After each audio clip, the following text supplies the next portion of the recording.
ఢిల్లీ పర్యటనకు వెళ్లిన AP CM Jagan ఈ మధ్యాహ్నం ప్రధాని నరేంద్ర మోదీతో భేటీ అయ్యారు. ప్రధానికి శాలువా కప్పి సత్కరించారు. ఆయనకు వెంకటేశ్వర స్వామి ప్రతిమను బహూకరించారు.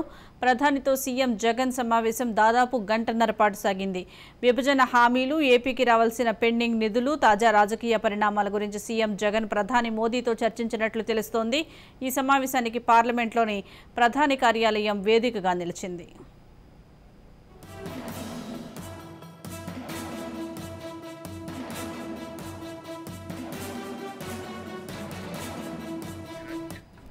ప్రధానితో సమావేశం అనంతరం సీఎం జగన్ పార్లమెంట్లోని ఆర్థిక శాఖ కార్యాలయానికి వెళ్లారు. అక్కడ కేంద్ర ఆర్థిక శాఖ మంత్రి నిర్మలా సీతారామన్ను కలిశారు. రాష్ట్రానికి రావాల్సిన నిధులు, పెండింగ్ బకాయిల గురించి చర్చించారు.